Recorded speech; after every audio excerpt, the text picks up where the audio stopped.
Assalamualaikum warahmatullahi wabarakatuh. Selamat datang di tutorial program R. Kali ini saya akan menjelaskan tentang aplikasi analisis butir soal. Saya mencoba mengembangkan suatu aplikasi analisis butir soal berbasis web dengan menggunakan program R Studio dengan PKGX dari RShiny.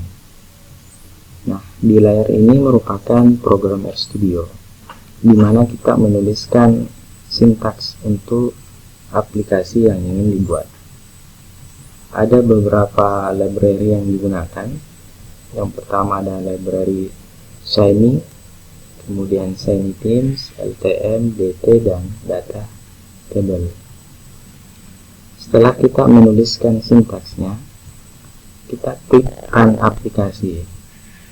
Sini kita klik run aplikasi. Berhubung saya sudah mengklik run aplikasi, berikut ini tampilan dari aplikasi analisis butir soal yang sudah dibuat. Aplikasi ini masih dalam tahap proses pengembangan,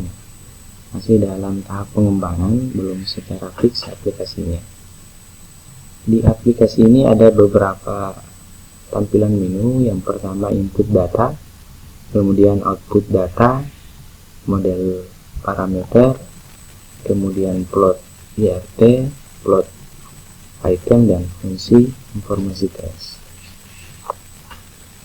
Nah, di input file ini, input data, kita akan mengupload file. Nah, di aplikasi ini yang dapat di upload filenya ada dua.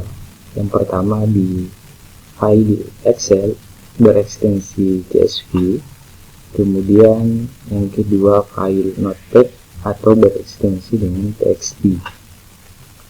Nah, di tutorial kali ini kita akan mencoba mengupload file dengan file Notepad atau TXT. Contoh filenya adalah file Notepad, yaitu contoh data 1. Nah, di contoh data 1 ini ada beberapa item. Yang pertama item 1, item 2, item 3 sampai dengan item 10. Nah, di item 1 sampai item 10 ini ada angka 1 dan ada angka 0. Ini merupakan hasil dari soal pilihan ganda. Jadi kita menganalisis soal pilihan ganda, di mana ketika jawaban benar itu diberi angka 1, kemudian ketika jawabannya salah itu diberi angka 0. Kita kembali ke aplikasi,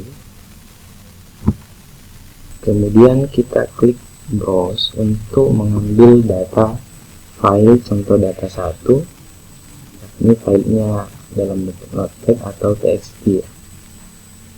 Nah, sini kita klik contoh data 1, kemudian kita klik open.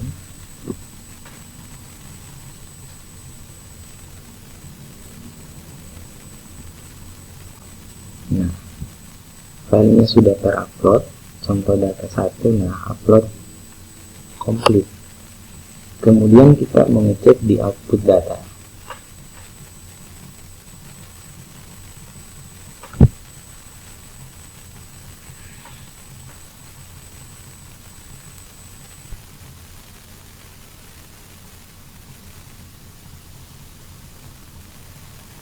Nah, di output data sudah muncul item 1 sampai dengan item 10. Karena datanya ini masih tidak berjarak, kita kembali ke input data, kemudian kita klik tab, kemudian kita kembali ke output data, hingga nanti filenya. Nah, filenya sudah berjarak.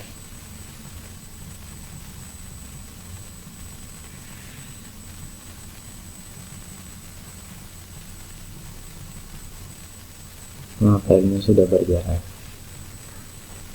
Setelah itu kita klik di model parameter.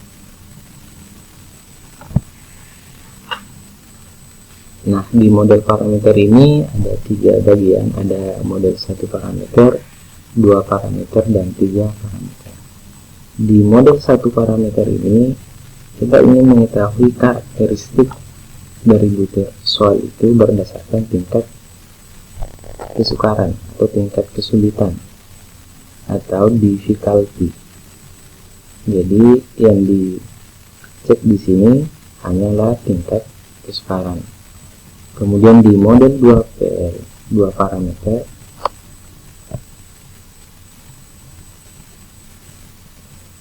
ada 2 karakteristik yang mau dilihat, yakni difficulty tingkat kesulitan, diskriminan, dan daya beda. Kemudian di model 3 parameter ada 3 karakteristik yang mau dilihat, yakni tingkat kesukaran, tingkat kesulitan, daya beda, dan faktor tebakan atau effective signature. Kemudian kita klik plot DRT. Plot ini merupakan visualisasi atau grafik secara keseluruhan. Ada plot 1PL, 2PL, dan 3PL.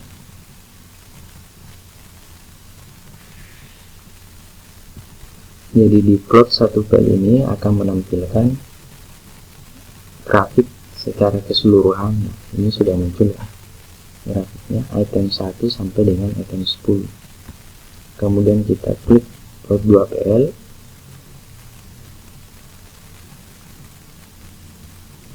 Plot 2PL juga akan memunculkan grafik secara keseluruhan item 1 sampai dengan item 10.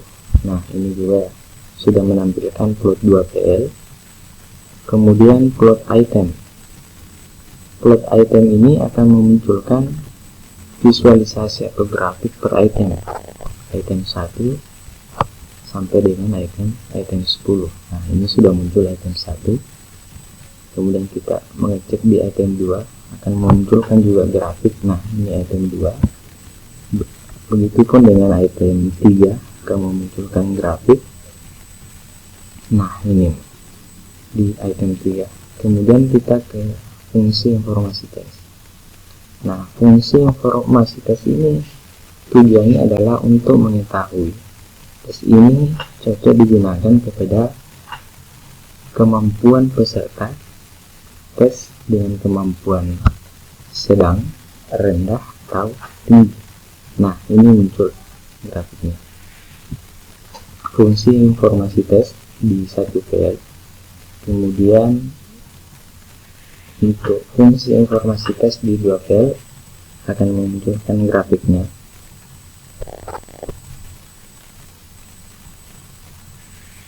Nah, ini ya, sudah muncul grafik dari fungsi informasi tes di 2PL. Kemudian di 3PL, ini belum memunculkan grafik fungsi informasi tes karena memang belum dituliskan atau belum menuliskan sintaks di program RStudio, sehingga tidak memunculkan grafik dari fungsi informasi tes di 3PL. Nah, cukup sampai di sini untuk tutorial bagaimana cara menginput data di aplikasi analisis butir soal berbasis web. Sekian, assalamualaikum warahmatullahi wabarakatuh.